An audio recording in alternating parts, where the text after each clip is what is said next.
నేను చదువుతున్నాను. ఐదికి లేదు, కొంచెం జాగ్రత్తగా ఉండాలి. యెహోవా సన్నిధిని ఇట్లని ప్రార్థన చేసెను. యెహోవా, కెరూబుల మధ్యను నివసించుచున్న ఇశ్రాయేలు దేవా, భూమి ఆకాశములను కలుగజేసిన అద్వితీయ దేవా, నీవు లోకమందున్న సకల రాజ్యములకు దేవుడివై ఉన్నావు అని ప్రార్థన చేశాడంట. ఇంకా ఆ ప్రార్థన చివరి వరకు 20వ వచనం వరకు కూడా ఉన్నది. ఈ ప్రార్థనకు ఆయన పెదవి విప్పే ముందు ఆయన ఏం చేశాడంటే 14వ వచనంలో ఉంది చూడండి. హిజ్కియా దూతల చేతిలో నుండి ఆ ఉత్తరము తీసుకొని చదివి యెహోవా మందిరంలోనికి పోయి యెహోవా సన్నిధిని దానిని విప్పి పరచి యెహోవా సన్నిధిని ఇట్లని ప్రార్థన చేశారు. దేవుని స్తోత్రం కలుగును గాక. ప్రార్థిద్దాం. మహాగరుడమైన మా తండ్రి, ఈ రోజునైనా మాకు ప్రార్థన విధానం నేర్పి అయ్యా తండ్రి మాటలతో మమ్మల్ని దీవించి ఆశీర్వదించి పంపమని అడిగి వేడుకుంటున్నాం పరమ తండ్రి. ఆమేన్. దేవునికి స్తోత్రం కలుగును గాక. హిజ్కియా అనే మహారాజు ఉన్నాడు. అతని చుట్టుప్రక్కల ప్రాంతాల్లో యుద్ధాలు జరుగుతూ ఉన్నాయి. అలా యుద్ధాలు జరుగుతూ ఉన్నప్పుడు ఇతడు మరి తన రాజ్యంలో ఉండి ఆయా ప్రాంతాల్లో ఏం జరుగుతుందో వినవస్తూ ఉన్నాడు. అంటే పక్క ప్రాంతంలో యుద్ధం జరుగుతుంది. సన్హెరీబు అనే ఒక పెద్ద చక్రవర్తి, వాడికి తిరుగులేదు. విపరీతమైన సైన్యం ఉంది, విపరీతమైన బలగం ఉంది. వాడు రాజ్యాలను జయించుటకు బయలుదేరాడు. అలా బయలుదేరినప్పుడు ఇతను మధ్యలో యెరూషలేము నగరంలో మధ్యలో ఉన్నాడు. ఇతను చుట్టుప్రక్కల ప్రాంతాలన్నీ కూడా అతను ఏం చేస్తున్నాడంటే జయించుకుంటూ వస్తున్నాడు. ఇప్పుడు మన చుట్టుప్రక్కల చైనాలో యుద్ధం జరుగుతుందని మనకు తెలియరాలా? అలా ఆ రోజుల్లో తన పక్క ప్రాంతాల్లో యుద్ధాలు జరుగుతున్నాయి అని అంటే అతనికి తెలియవస్తుంది. ఏమని తెలియవస్తుంది అంటే సన్హెరీబు పలానా ప్రాంతానికి యుద్ధానికి వెళ్ళాడంట. ఏమైంది? యుద్ధం గెలిచాడంట. ఏమైంది? వారి ప్రజలందరినీ మరి నాశనం చేసి కావలసిన వారిని బానిసలుగా తీసుకుపోయినాడంట. ఏమైంది? వారి ఆస్తులు కొల్లగొట్టాడంట. ఏమైంది? వారి దేవతలను నేల కల్పించాడంట. వింటాం. అసలు ఇంకో ప్రాంతానికి యుద్ధానికి వెళ్తున్నాడు. ఆ ప్రాంతంలో కూడా ఫలితం ఏంటంటే వారందరినీ జయించేసి అక్కడున్న విగ్రహాలందరినీ నేల మట్టుకు మరి తెగ కొట్టేసి వారిని జయించుకొని వారి ఆస్తులు పట్టుకొని ఇలా తన చుట్టూ ఉన్న ప్రాంతాలన్నింటిలో కూడా జరుగుతూ ఉంది. ఆఖరికి మన రాజుగారి వంతు వచ్చింది. ఎవరి వంతు? హిజ్కియా గారి వంతు వచ్చింది. హిజ్కియా గారి వంతు వచ్చినప్పుడు అతడు దూతలను పంపు, నీకు ఒక ఉత్తరం పంపిస్తానని చెప్పి అతడు హిజ్కియాకి కబురు పెట్టాడు. కబురు పెడితే హిజ్కియా 2 దూతలను పంపించాడు. సన్హెరీబు ఏవో చెప్తారంట, వాళ్ళ దూతలు ఏవో చెప్తారంట, వినురా, మన చుట్టుప్రక్కల ప్రాంతాల వాళ్ళందరూ కూడా నాశనం అయిపోయినారు. ఇక మిగిలింది ఎవరు? మనమే. కాబట్టి ఇప్పుడు మన మీదకి యుద్ధానికి రావడానికి సిద్ధంగా ఉన్నాడు. అందుకే కదా మనల్ని రమ్మన్నాడు. కాబట్టి మీరు పోతే కనుక, మీరు వెళ్తే కనుక వాళ్ళు ఏం మాట్లాడినా కానీ మీరు మాట్లాడకుండా వారు చెప్పింది వినేసి రండి అని చెప్పాలి. వాళ్ళు వచ్చారు, సరిహద్దుల దగ్గరికి వచ్చారు. వచ్చి చెప్పారు, మా రాజు మీకు తెలుసు కదా, చుట్టుప్రక్కల ప్రాంతాలన్నింటినీ జయించేశాడు.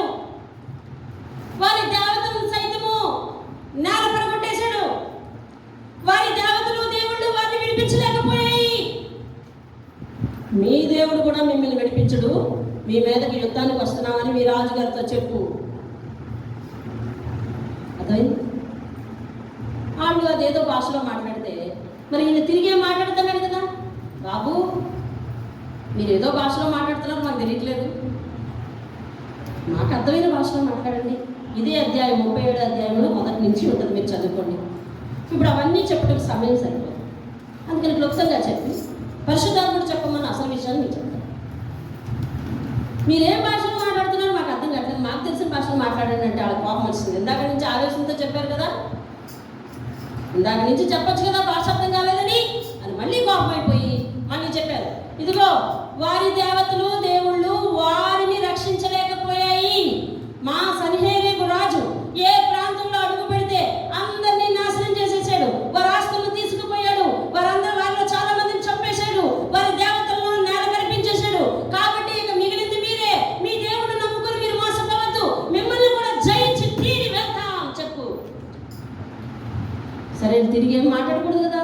రాజాజ్ఞ అని మాట్లాడు. సరే బాబు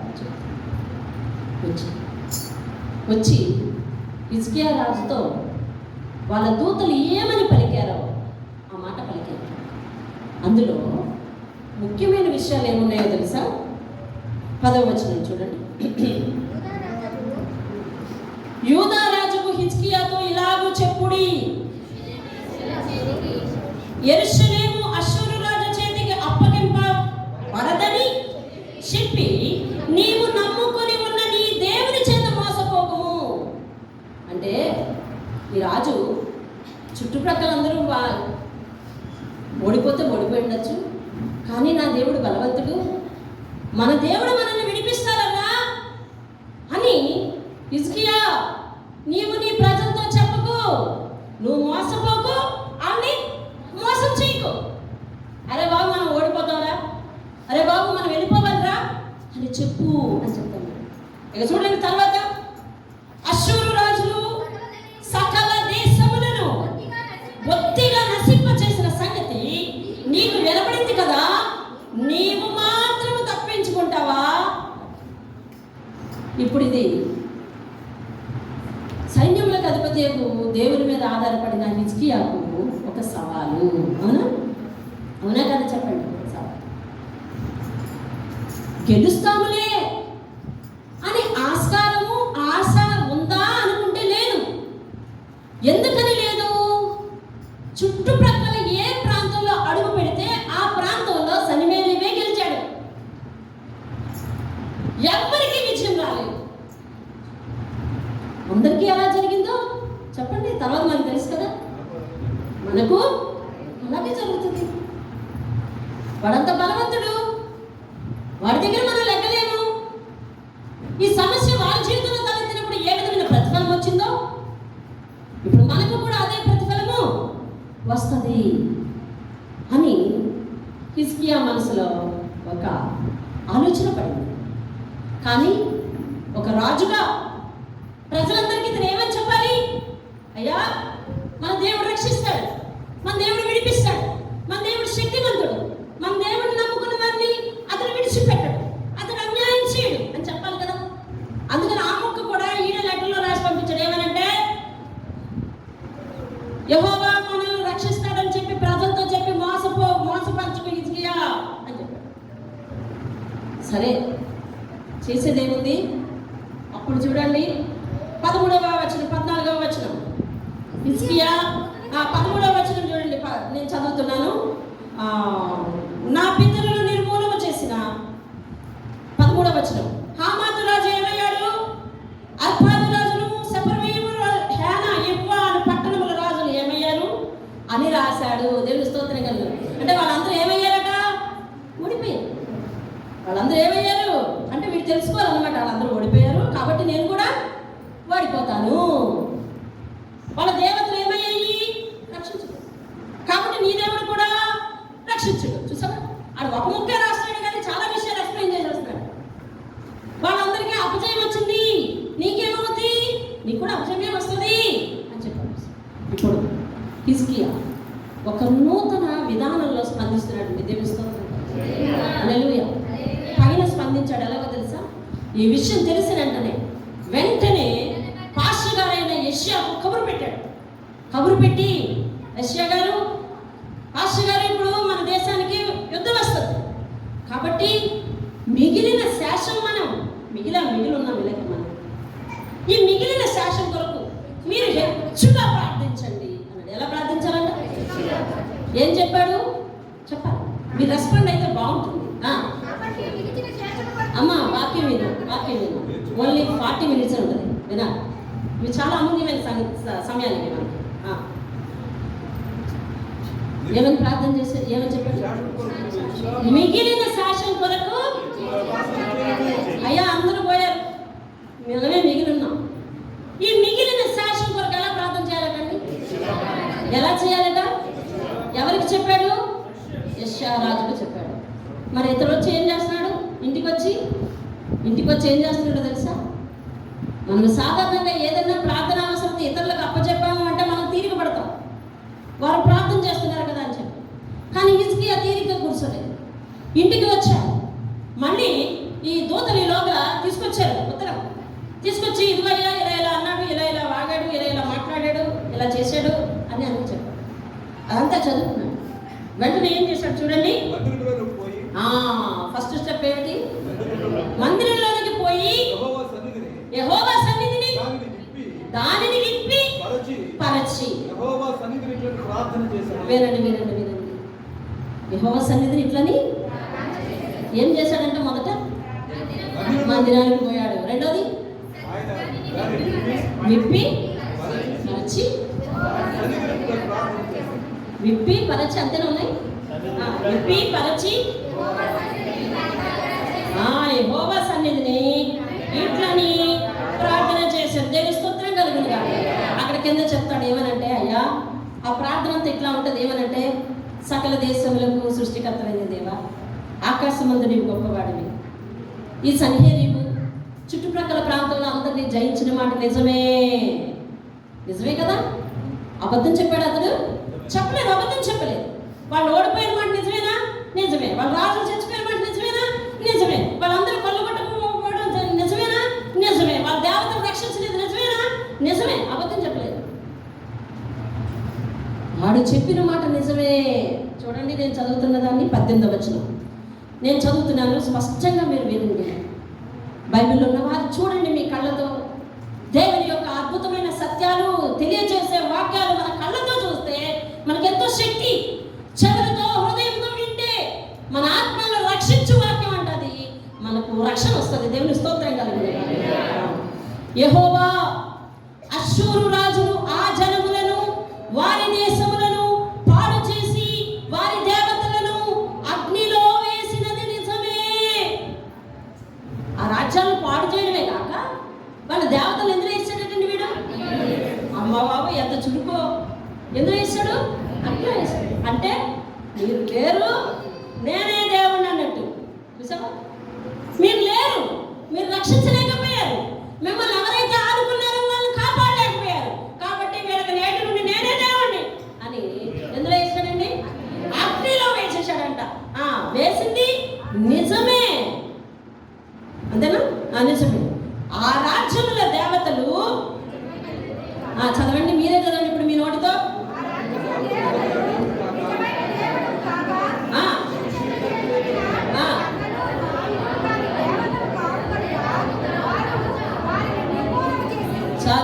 చాలు.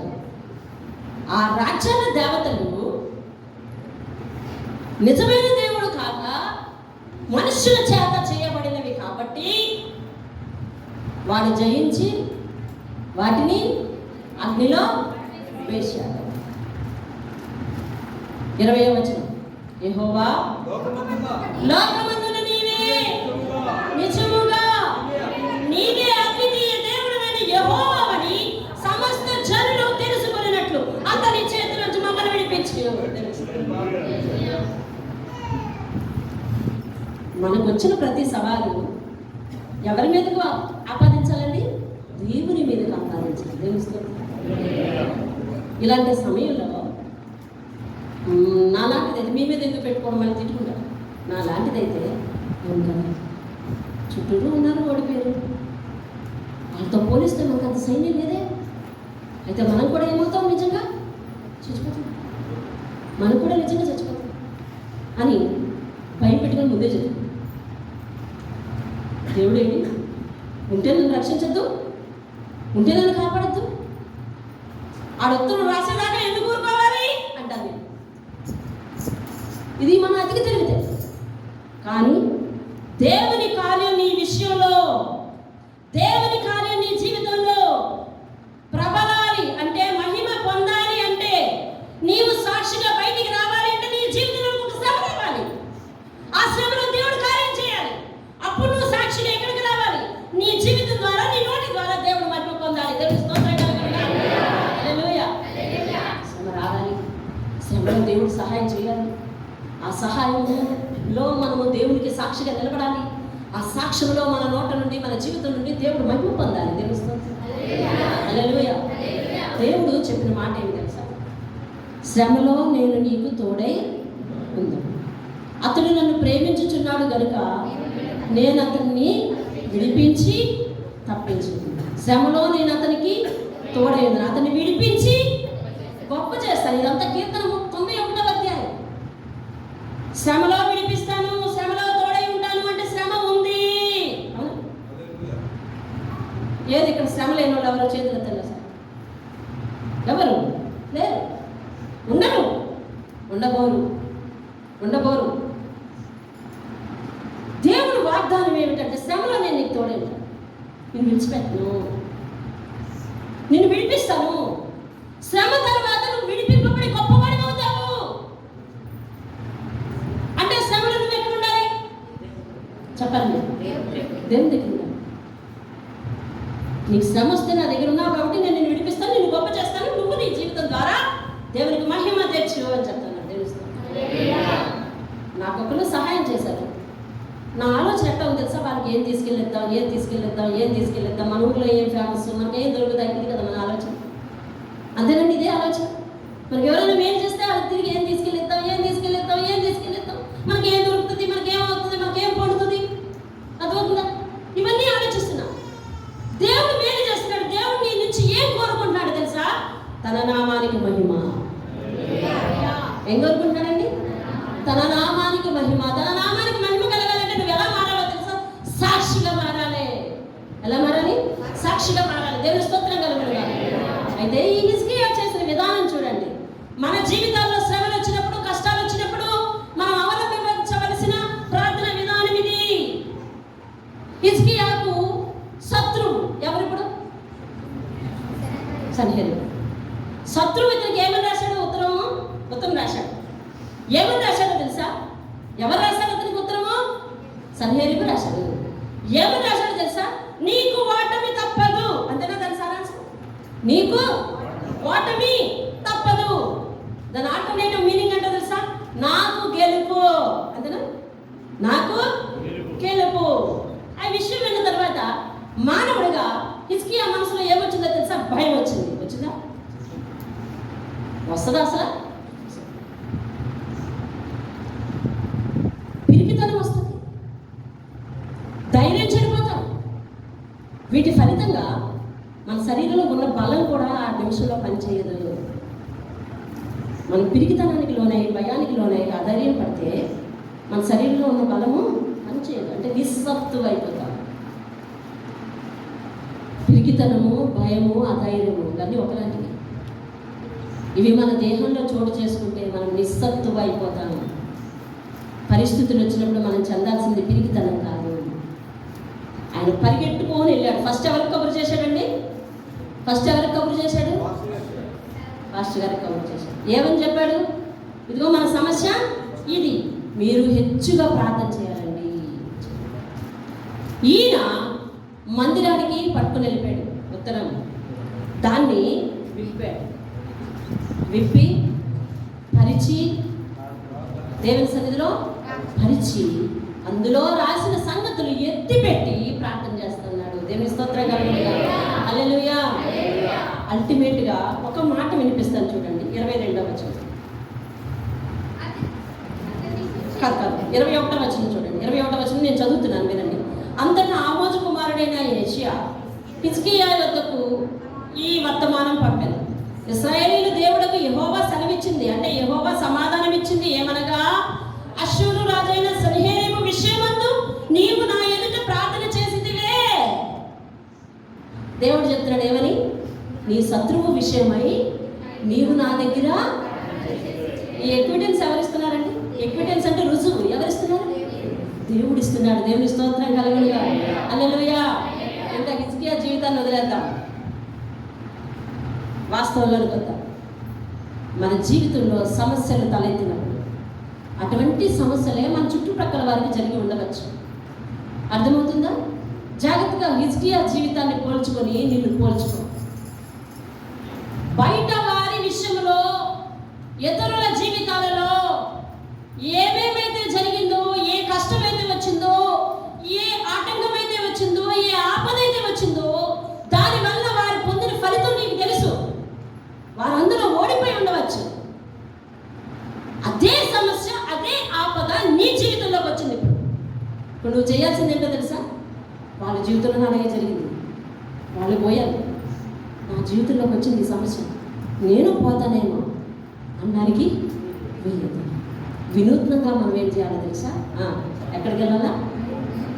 సేవకులకు చెప్పి మనం కూడా ఏం చేయాలంట? దేవుని సన్నిధికి పోయి నిరంతరం ప్రార్థన చేయాలి. దేవుని స్తోత్రం. ఆయన ఏం చేశాడంటే మళ్ళీ అండి, ఈ ఉత్తరాన్ని పట్టుకొని వచ్చాడు కూడా, ఇంటి దగ్గర పెట్టలేదు దాన్ని, చూసారా? ఉత్తరాన్ని పట్టుకొని వచ్చాడు, పట్టుకుని వచ్చి విప్పి పరిచి ప్రార్థన చేయడం మొదలుపెట్టాడు. దేవుని స్తోత్రం కదా. వినండి, మన జీవితాల్లో కూడా ఒక ఆపద వచ్చిన వెంటనే, ఒక ఆపదను అపవాది ప్రవేశింపచేసి నీ మనసుతో ఇన్ని విషయాలు చెప్పొద్దు. అదే అపవాది నీకు రాసే ఉత్తరం. అపవాది నీకు రాసే ఉత్తరం. అపవాది నీ జీవితంలోనికి ఒక ఉత్తరం రాస్తుంది. ఏమనంటే, ఇదిగో నీ జీవితంలోనికి ఈ సమస్య వస్తుంది, ఇది వచ్చి చాలా మంది పోయారు, అంతేనా? ఇది వచ్చి చాలా మంది నష్టపోయారు, నాశనం అయిపోయారు, ఇది వచ్చి చాలా మంది లేవలేదు, ఇది వచ్చి చాలా మంది కోలుకోలేదు, కాబట్టి నువ్వు కూడా కోలుకోవు, గెలుపు నాదే. ఇది అపవాది రాశాడు. హిజ్కియాకు సన్హెరీబు అపవాది అనుకోండి, హిజ్కియాకు ఒక విశ్వాసం అనుకోండి. అపవాది హిజ్కియాకు ఏమని రాశాడు ఉత్తరం? గెలుపు నాదే, ఓటమి నీకు తప్పదు అని రాశాడు. నిర్ణయిస్తాను. గెలుపు ఎవరికి తప్పదట? అపవాదికి తప్పదంట. ఓటమి ఎవరికి తప్పదట? మనకి తప్పదంట.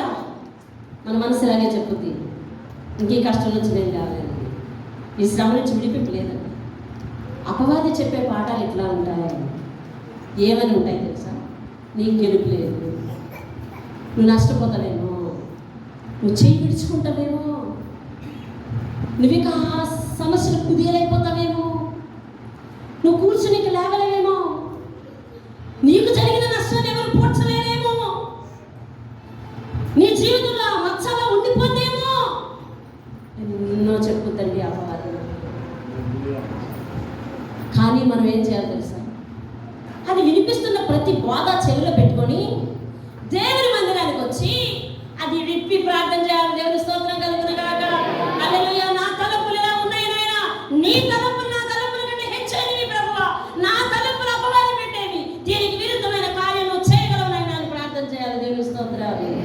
హల్లెలూయా. మన బ్రతుకు ఇంతే కాదు, మన జీవితం ఇప్పుడున్న స్థితి ఇంతే కాదు. రానున్న రోజుల్లో దేవుడు ఎవరిని ఎలాగూ ఎక్కడ ఆశీర్వదింపబోతున్నాడో మనలో ఎవరికి తెలియదు. ఈ రోజు వాస్తవం చూసి, ఈ రోజు మన ఎదుర్కొంటూ ఉన్న పరిస్థితులు చూసి, మన చుట్టూ ఉన్న పరిస్థితులు చూసి మనం దిగాలైపోతున్నాం, మనం కుదేలైపోతా ఉన్నాం. మన పరిస్థితి ఏం చేయి, ఇంకెవరు మార్చలేరు అనుకున్నాం. లేదా ఏదైనా చిన్న మేలు, ఏదైనా చిన్న ఆశీర్వాదం, ఏదైనా చిన్న బోనస్ వస్తే ఎంతటితో సంతృప్తి పడిపోతున్నాం. కానీ దేవుడిచ్చే మేలును నీ నిత్యావసరాలు తీర్చడం కొరకే కాదు, నీ చేత అనేక మందికి పనికి వచ్చేటట్లు, ఉపయోగపడేటట్లు, నీ పేరు నీ కుటుంబం పేరు 10 మంది మంచిగా చెప్పుకునేటట్లు చేయబోతున్నాడు. అది నిజమైన ఆశీర్వాదం.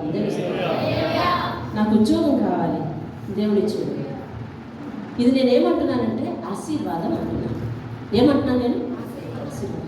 ఇంకా నేను ఒక మాట చెప్పాను, ఇది అద్భుత కార్యం అని చెప్పాను. ఎలా? యోగ్యత లేని నా జీవితంలో, అసలు కనీసం తినటానికి లేని నా జీవితంలో దేవుడు నన్ను ప్రేమించి ఆ అవసరాలన్నీ తీర్చి ఆ పరిస్థితులు కల్పించి నాకు ఒక ఉద్యోగం ఇచ్చాడంటే యోగ్యత లేదు కాబట్టి, యోగ్యత లేని దానికి ఈ కార్యం చేశాడంటే ఇది అద్భుతం అని నేను అంటున్నాను. అర్థమవుతుందా? ఏమన్నాను నేను? మొదట ఆశ్చర్యకార్యం అన్నాను, రెండవది ఏం చెప్పాను? అద్భుతం అని చెప్పాను. కానీ దేవుడు అది ఆశ్చర్యం కాదు, అది అద్భుతం కాదు, ఇప్పుడు జరుగుతుంది, ఇది అద్భుతం అంటాడు. దేవుని స్తోత్రం. హల్లెలూయా, హల్లెలూయా. మీకు అర్థమైందా? మానమూల ఉన్న నా జీవితం, పూటకి గతి లేని నా జీవితం, దేవుడు అవసరాలను తీర్చాడు. అది నేను ఏమని వర్ణించాలంటే ఆశ్చర్యం అని వర్ణించాను. అర్థమైందా? అది మన విశ్వాసం.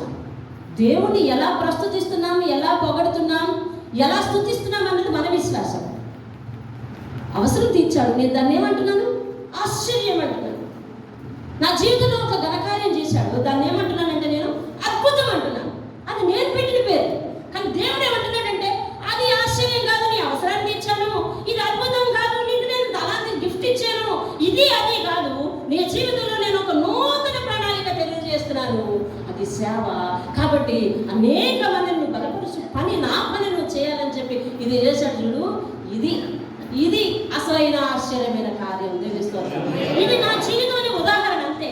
మీ జీవితాలలో ఎప్పుడు ఎలాగూ ఏం జరుగుతుందో ఎవరికీ తెలియదు కనుక మరి దాని వలన దేవుడు ఒక గొప్ప ఆశీర్వాదాన్ని, గొప్ప కార్యాలను మన ముందు ఇంకా ఉంచుతాడు. దేవుని స్తోత్రం కలుగుతుంది.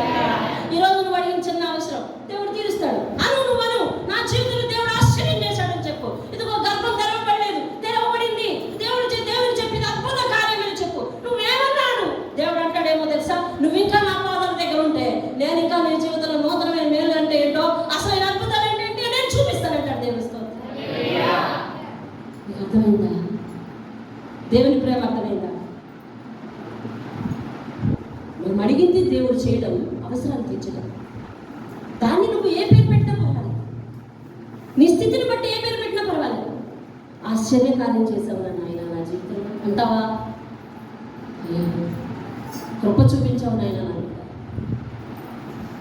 యోగ్యత లేని నా జీవితంలో నువ్వు యోగ్యత కల్పించావయ్యా, అద్భుతం ఇది అంటావా?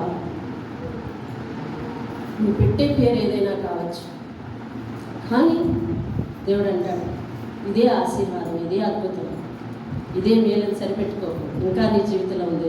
కాబట్టి నువ్వెక్కడుండాలా? దేవుని స్తోత్రం. హల్లెలూయా. మనం ఎక్కడుండాలా? దేవుని పాదాల దగ్గర ఉండాలి. మనం ఎక్కడుండాలా? దేవుని పాదాల. ఇంకొక మాట కూడా చెప్తాను.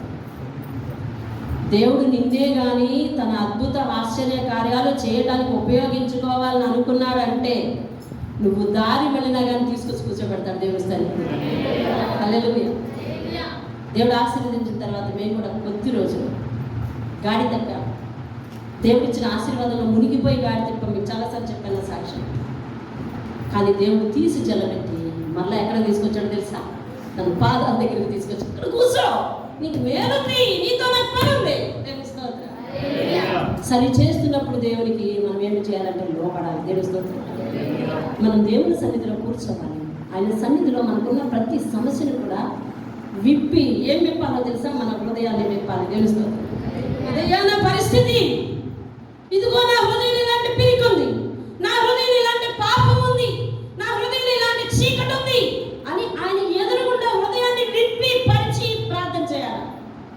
ఇప్పుడు ఆ లెటర్లో ఏముందంటే, లెటర్లో అపవాది ఇచ్చిన వార్నింగ్ ఉంది. అవునా? లెటర్లో అపవాది దానికి జయం ప్రకటించుకుంది. అవునా?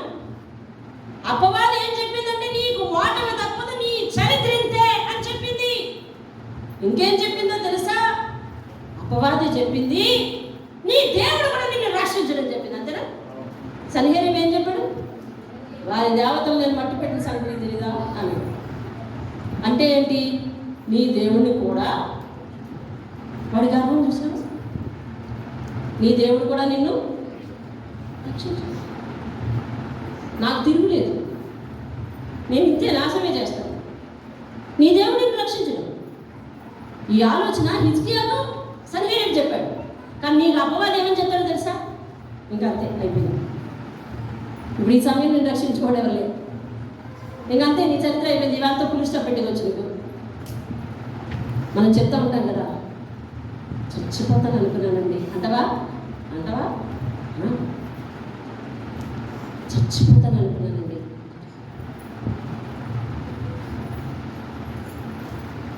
చాలా చాలా భయాలు మనం మనసులో పెడుతున్నప్పుడు మనం దేవుని మందిరానికి వచ్చి ప్రతి భయాన్ని దేవుని ముందు విప్పి, అయ్యా నా హృదయంలో ఈ భయం ఉందయ్యా, నా హృదయంలో ఈ భయం ఉందయ్యా, నా హృదయంలో ఈ పాపం ఉందయ్యా, నా హృదయంలో ఈ పరిస్థితి ఉందయ్యా అని విప్పి పరిచి ప్రార్థన చేయాలి. దేవుని స్తోత్రం.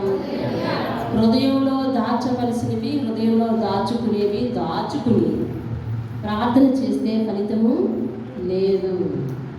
హృదయంలో ఉండే పిరికి హృదయంలోనే ఉండి ప్రార్థన చేయాలని చుట్టూరు అంటున్నారని చెప్పి చేస్తున్నాను చేసి 4 నిమిషాలు చేసి లేచిపోయావు. ఈ రాజు ఏమని ప్రార్థన చేస్తున్నాడో తెలుసా? అయ్యా, ఆ సన్హెరీబు వారి దేవతలను జయించాడన్న మాట నిజమే,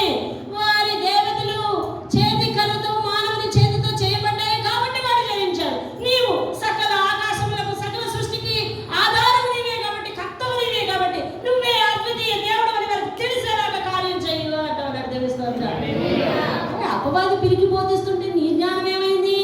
నువ్వు దేవుడిని మొరపెట్టగలలేదు కదా. నా దేవుడు గొప్పవాడు, కాలాలకు విరుద్ధమైన కార్యం చేయగలడు. అవునా? నువ్వు చెప్పాలి. అపవాదికి ఇవన్నీ తెలియవో తెలుసు, కానీ నిన్ను బెదిరించి కుదేరు చేయాలనుకున్నప్పుడు ఏం చేయాలి? నీ మనసులో భయం కలుగుతుంది.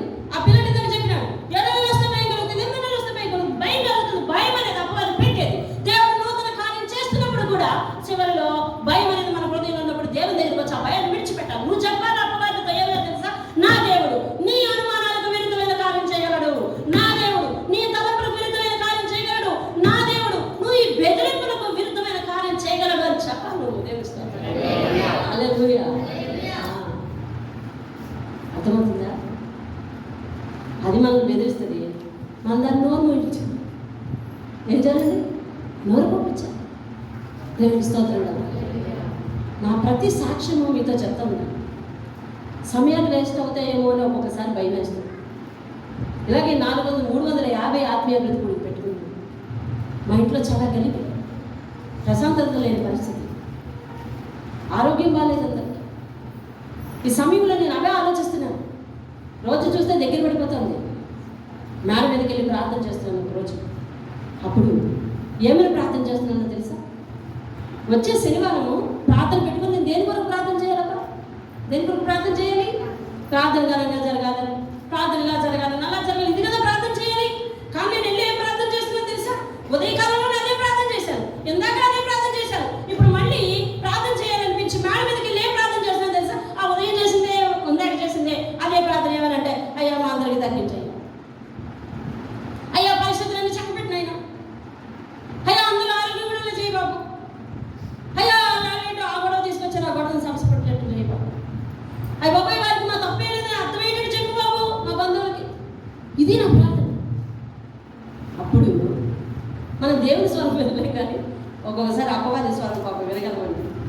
అది ఒక వాయిస్ నా చెవి దగ్గరికి వచ్చి అంటుంది. ఏమని అంటుంది తెలుసా?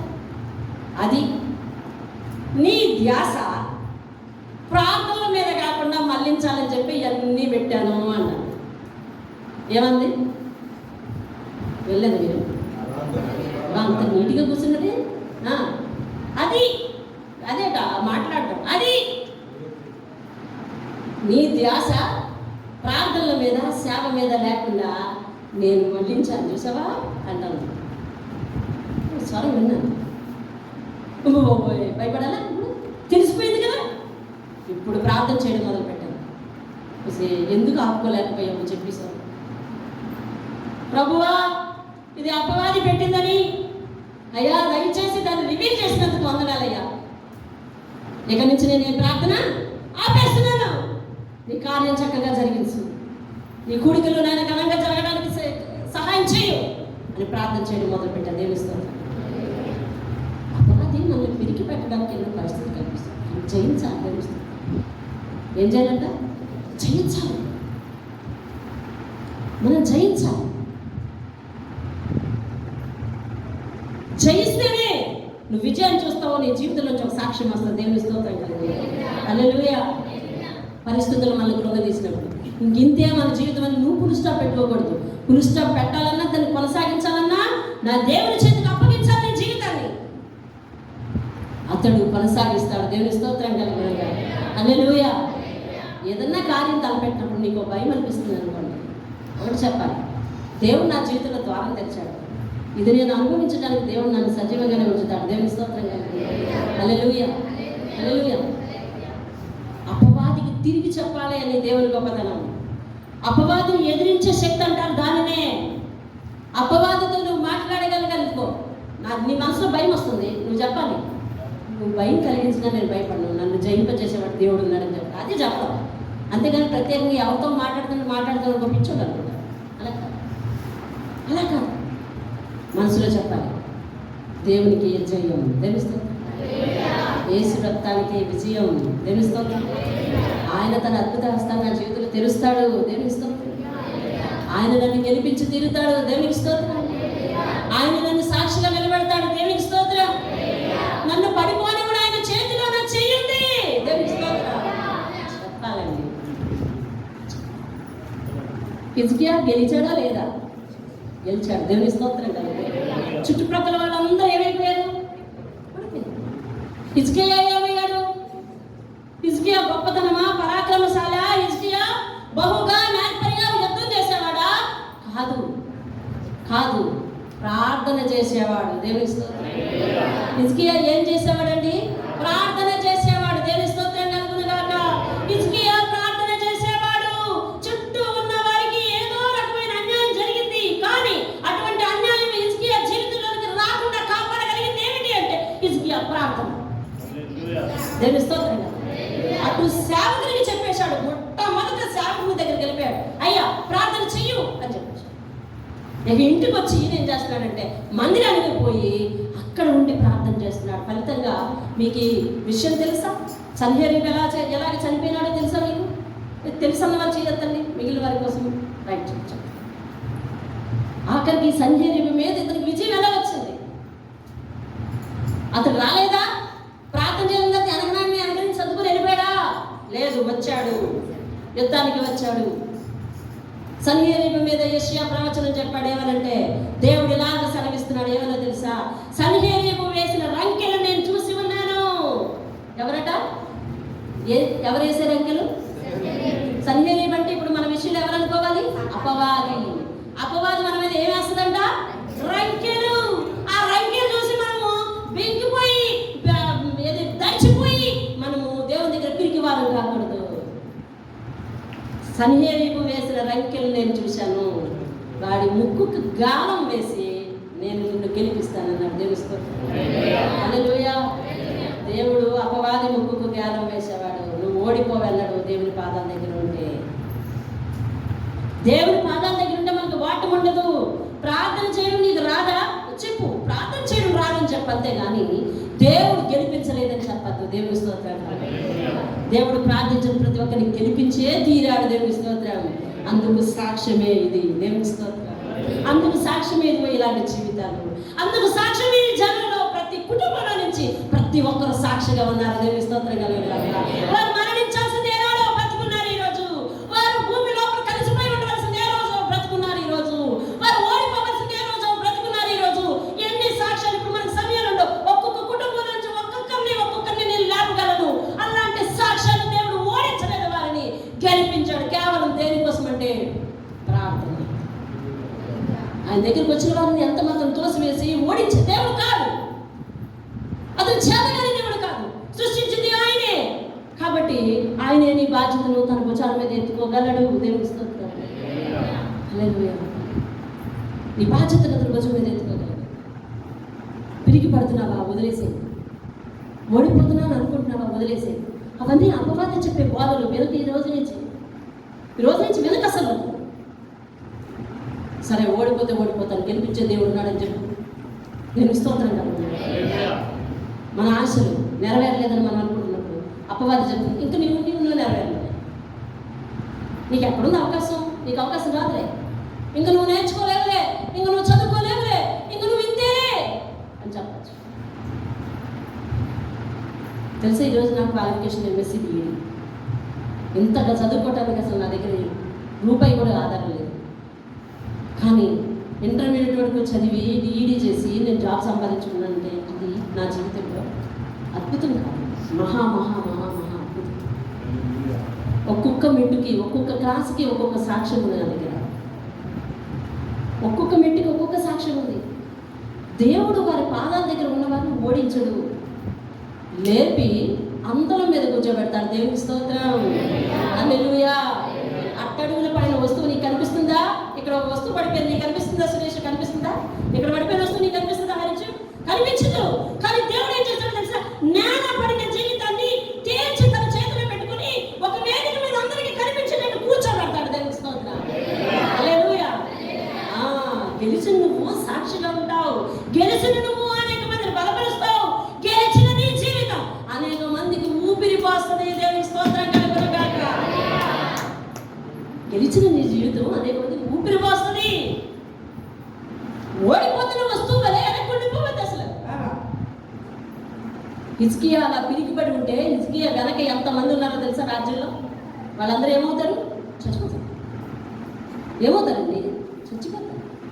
ఒక యజమానిగా నువ్వు పిరుకుడివైతే నీ ఇంటి వారు విశ్వాసంలో చచ్చిపోతారు. ఒక విశ్వాసంలో నువ్వు ఫెయిల్ అయితే నీ అనుచరులు నిన్ను గమనించే వాళ్ళు ఎవరైతే ఉన్నారో వాళ్ళు విశ్వాసంలో చచ్చిపోతారు. నువ్వే పిరికి వాడివి అయితే, నువ్వే పిరికి దానివైతే నాకు మనసు లేదా భయం వేస్తుంది, నిజంగా అలాగే జరుగుతుందేమో అని అంటే నీ భక్తి మీద నీ నమ్మకం లేకపోతే, నీ భక్తి మీద నీ నమ్మకం లేకపోవచ్చు, కానీ నీ దేవుడి మీద నీ నమ్మకం ఉండాలి. చాలా మంది ఇలా నిందించుకుంటారు, నేను మొన్నటి వరకు సరిగా భక్తి చేయలేదు కదా, దేవుడు నన్ను ఈ సందర్భంలో ఓడిస్తాడేమో, దేవుడు నన్ను ఈ సందర్భంలో ముంచేస్తాడేమో అనిపిస్తుంది.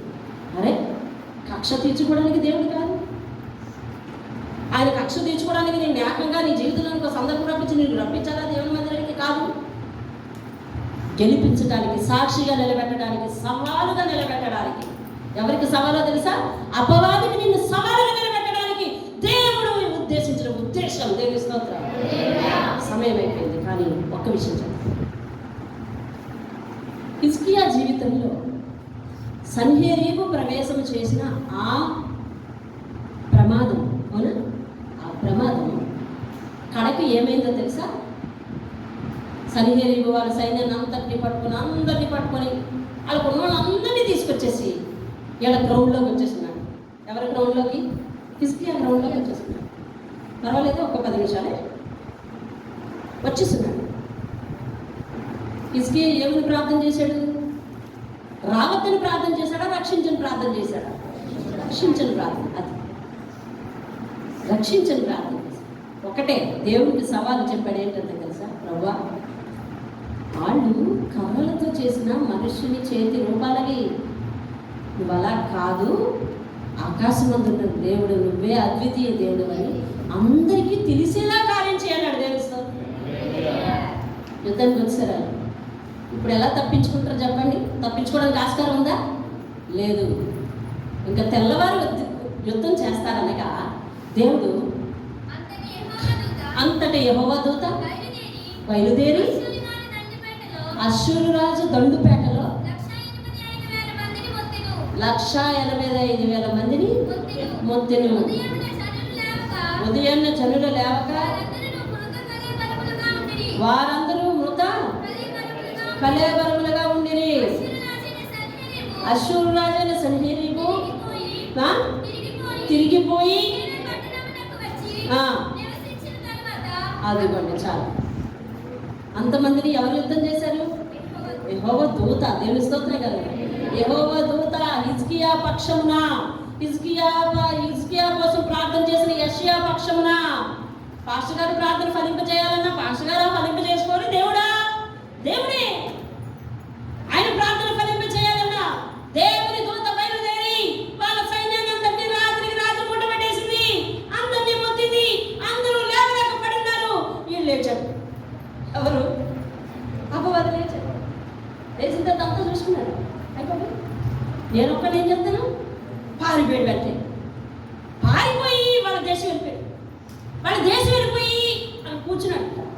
ఆ దేవత ఉంది, ఆ దేవత ముందు కూర్చున్నాడు. ఏమని కూర్చున్నాడో ఏమో, పాపం బాబాయ్ అందరూ చచ్చిపోయి నేను బాగానే వచ్చానమ్మా అనుకున్నాడో ఏమో తెలియదు.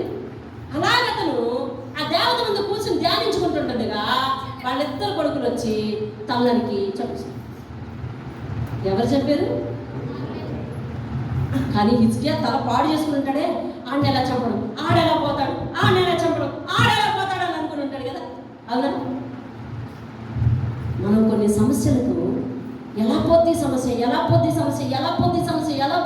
అని మనం ఆలోచిస్తాం. కానీ దేవుని చేతిలో పరిష్కారం ఎలా ఉంటుంది తెలుసా? అలా ఉంటుంది. దేవుని స్తోత్రం. నీకు తెలియదు అలా ఉంటుంది, ఆయనకి తెలుసు అలా ఉంటుంది. దేవుని స్తోత్రం.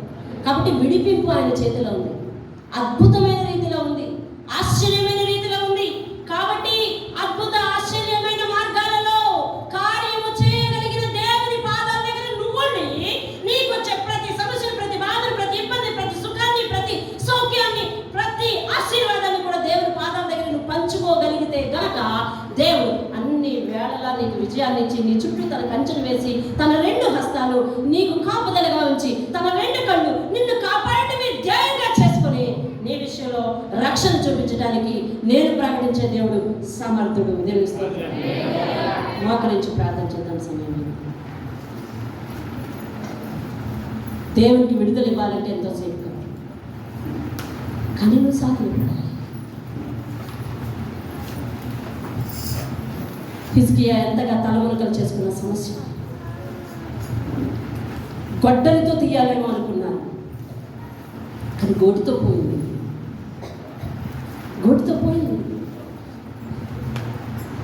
అంటే దేవుడు కార్యం చేయాలంటే తన హస్తమే ఉపయోగించగల,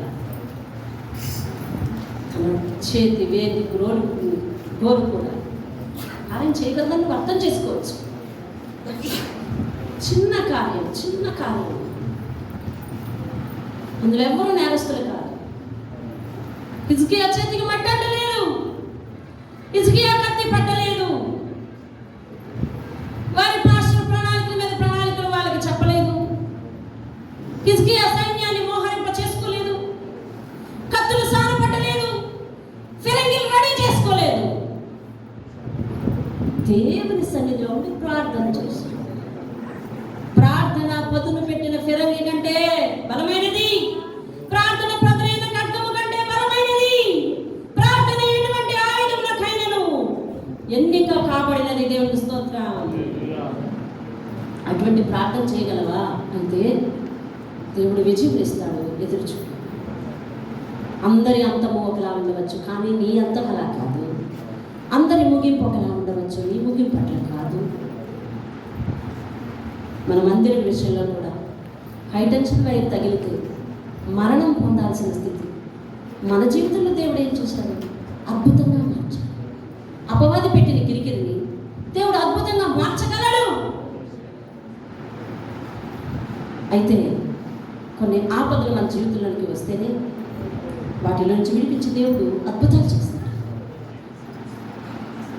అపవాది ఎప్పుడు ప్రయత్నం చేస్తూనే ఉంటుంది, కానీ దేవుడు దాన్ని ఆశీర్వాదంగా మారుస్తాడు. దేవుడైతే కష్టమే రాకుండా చూడవచ్చు కదా అనే మన అతికి తెలియదానిలో ఉండకూడదు. దేవుడైతే నాకు రోగమే రాకుండా చూడవచ్చు కదా. నువ్వు మనిషివి. ఆది యందు మానవుడు దేవుని మాట వెనుక అనేక శాపాలు పొందాడు. అందులో ఇదొకటి, శ్రమ పడాలి. అందుకనే దేవుడు చెప్పిన మాట ఏంటంటే, నీ శ్రమలో నేను తోడై ఉంటాను, విడిచిపెట్టాను.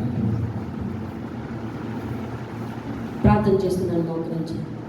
నీ జీవితంలో ఎవరు అపవాది, ఎవరు ఏ సమస్య అపవాదిగా ఉంది? నీ జీవితంలో సన్నిహితులు ఎవరు? నేను బెదిరిస్తున్న వాళ్ళు ఎవరు? ఏ సమస్య?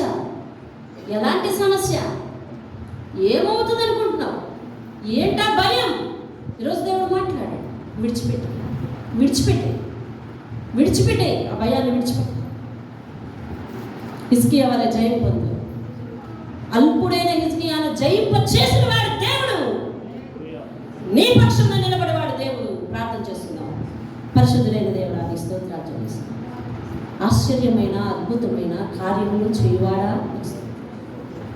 అల్పులమైన మా విషయంలో కంటికి రెప్పవలే కాపాడువాడా, నీ స్తోత్రం. మా ఎడల ఎల్లవేళ నీ హస్తాల కాపుదల ఉంచుతున్నవాడా, స్తోత్రం.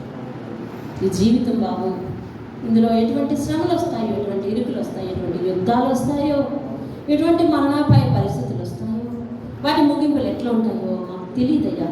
తెలియదు. అనుకోకుండా వచ్చే శ్రమలు అయ్యా, హఠాత్తుగా వచ్చి పడేవి కొన్ని. వాటి ముగింపు లోకంలో మాకు తెలుసయ్యా.